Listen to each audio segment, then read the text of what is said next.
नमस्कार मित्रों, आज की चर्चा का विषय बहुत ही रोचक और अद्भुत है, क्योंकि आज हम चर्चा करने वाले हैं लूट मार पर।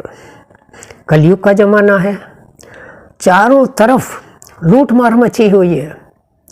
कोई भी व्यक्ति संतुष्ट नहीं है, धन से, संपत्ति से, परिवार से, पत्नी से, बच्चों से, किसी भी तरह से कहीं संतोष दिखाई नहीं देता। हर व्यक्ति छीना झपटी में, लूट मार में लगा हुआ है। तो आओ हम भी पीछे क्यों रहें, थोड़ी सी लूट मार हम भी करते हैं, लेकिन ऐसी लूट मार नहीं जो दोषपूर्ण हो, पाप लगे, कोई उंगली उठाए, चरित्र का ह्रास हो, कोई टोके, रोके, हृदय को पश्चाताप हो। बल्कि ऐसी लूट मार करेंगे जिससे सुख बढ़े, प्रसन्नता बढ़े, आनंद बढ़े, लोग खुश हों और हंसते हंसते लुट जाएं। श्रीमद् भगवद गीता में एक श्लोक आता है, तद्विद्धि प्रणिपातेन परिप्रश्नेन सेवया उद्देक्षन्ति ते ज्ञानम ज्ञानिनस्तत्त्वदर्शिनः।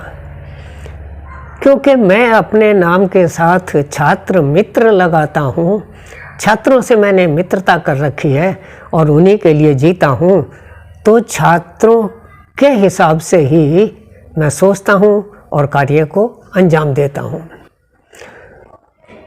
तो अब से लगभग 5000 वर्ष पूर्व योगीराज कृष्ण ने अर्जुन को समझाते हुए कहा कि कोई भी छात्र जब अपने गुरु के निकट ज्ञानार्जन के लिए जाए, विद्याध्ययन के लिए जाए, तो बहुत ही सरलता से, आदरपूर्ण, निष्कपटता से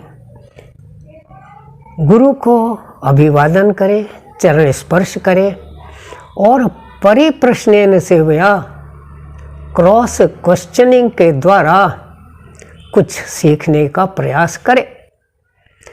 तो सबसे पहले शर्त लगाई कि निष्कपटता से, आदरपूर्ण और अभिवादन के साथ जब कोई भी व्यक्ति किसी व्यक्ति को अभिवादन करता है, हाथ जोड़कर, सिर झुकाकर, चरण स्पर्श करके, तो दूसरा व्यक्ति गदगद हो जाता है, आशीर्वाद देता है, शुभकामना देता है, उसका भला चाहता है।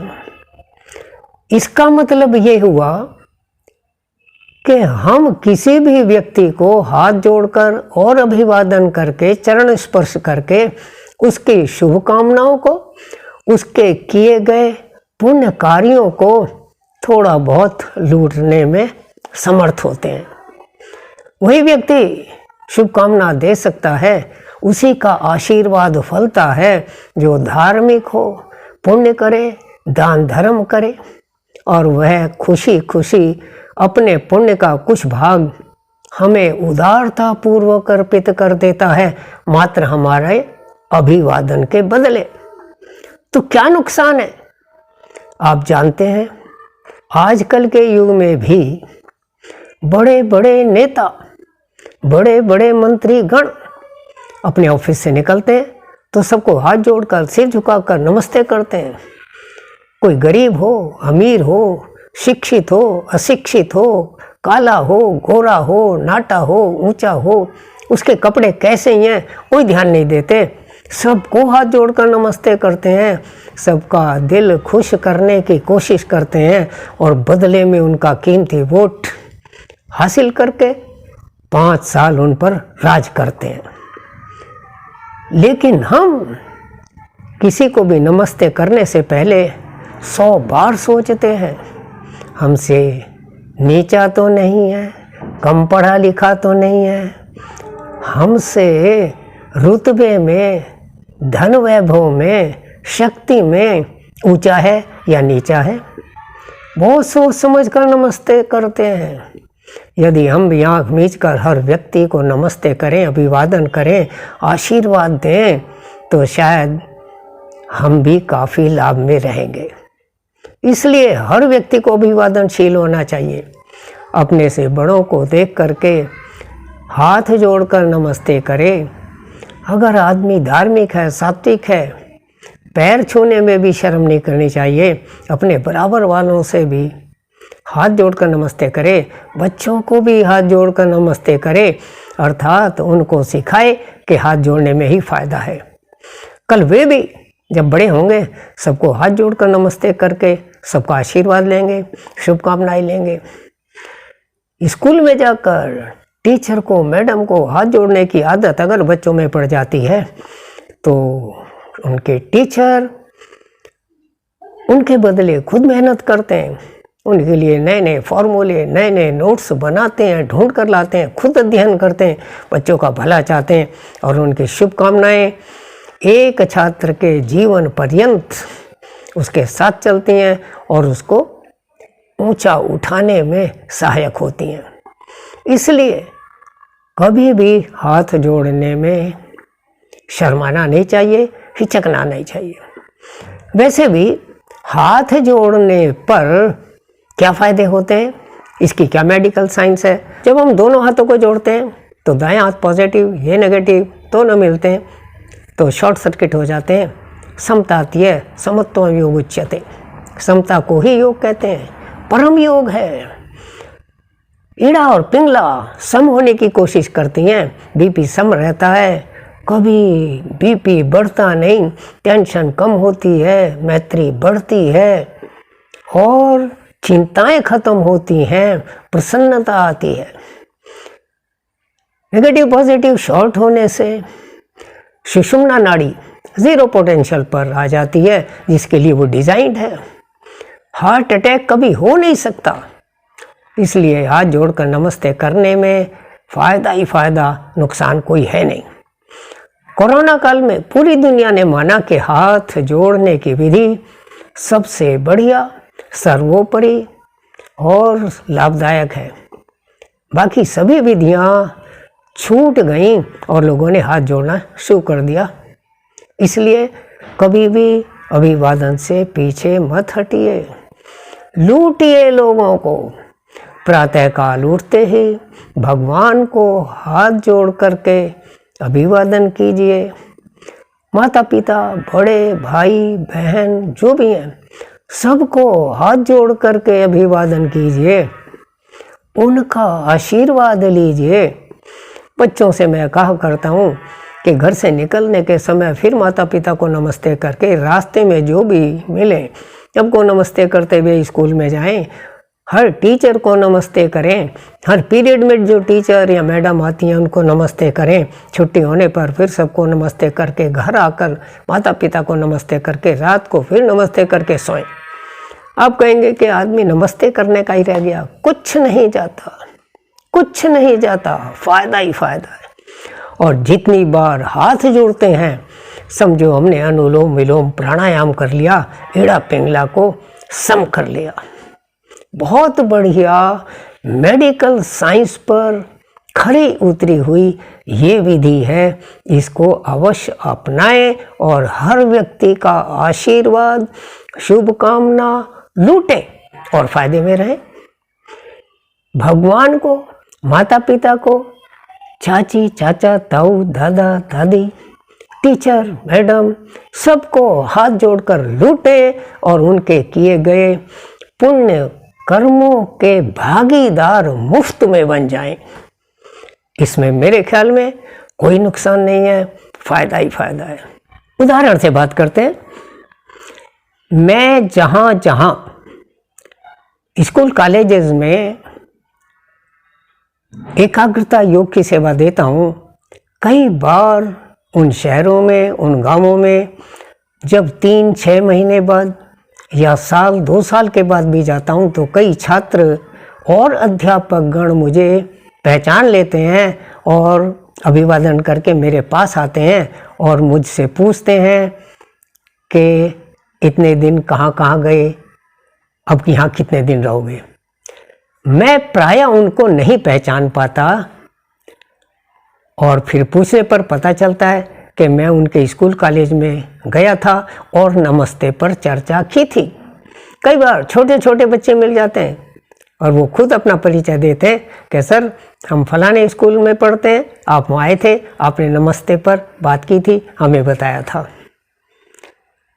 यदि आपको कोई व्यक्ति, कोई बच्चा मात्र नमस्ते करने के कारण पहचानता है और दोबारा आपके पास आकर के अभिवादन करके मिलता है, तो आपके आनंद की सीमा नहीं रहती। एक बात। दूसरी बात, कई बार जो व्यक्ति मात्र अभिवादनशीलता के कारण लोकप्रिय हो जाता है, वह व्यक्ति एक मुस्कुराहट और अभिवादन के साथ ही अपना काम निकालने में सफल हो जाता है, जबकि चिड़चिड़े मूड वाले व्यक्ति उस काम को करवाने में पैसे खर्च करते हैं, परेशान होते हैं, चक्कर लगाते हैं। यह भी मेरा स्वयं का अनुभव है।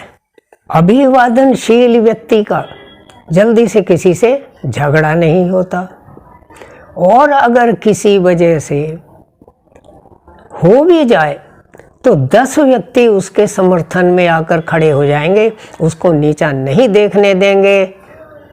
हर तरफ उसके समर्थक उसको मिल जाएंगे। और जो व्यक्ति हर बात में मुंह से गाली निकाले, चिड़चिड़ी आदत का हो, हर समय कड़वी बात बोले, शायद उसको साथ देने वाले कम ही होंगे।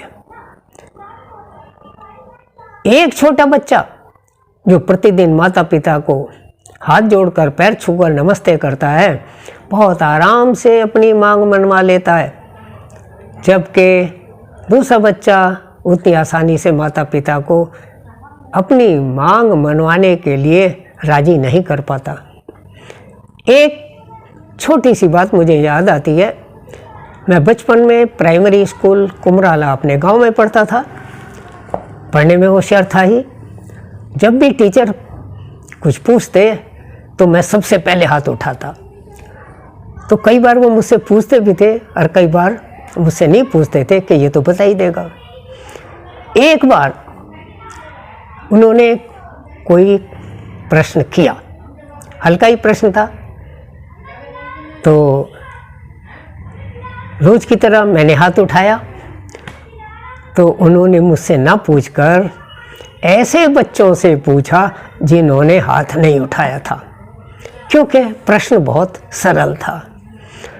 और एक एक करके सभी बच्चों से पूछकर जब उनसे नहीं बताया गया तो उनको, जिसने नहीं बताया एक तरफ खड़ा कर दिया और जिसने थोड़ा बहुत बताया उसको बिठा दिया। और फिर जितने बच्चों ने नहीं बताया था एक साइड में खड़ा कर दिया, उनको डंडा ले करके पिटाई करनी शुरू की, अच्छी पिटाई की। इतने में ही हमारे गांव का ही एक बच्चा ज्ञान सिंह भी था। जब उसकी तरफ बढ़े और डंडा उठाया तो उसके पता नहीं क्या दिमाग में आया, उसने एकदम नीचे झुककर और मास्टर साहब के पैर छू लिए। तो जी मास्टर साहब की हंसी छूट गई और उन्होंने उसको माफ़ कर दिया। न केवल उसको बल्कि उसके बाद भी जो 2-3 बच्चे थे सबकी पिटाई बंद और माहौल एकदम डर और गुस्से से बदलकर हंसी में परिवर्तित हो गया। अभी मैं कुछ दिन पूर्व अपने गांव में गया था तो ज्ञान सिंह के घर गया, दोपहर का खाना भी वहीं खाया और मैंने उसको ये बात याद दिलाई, उसको भी याद आया।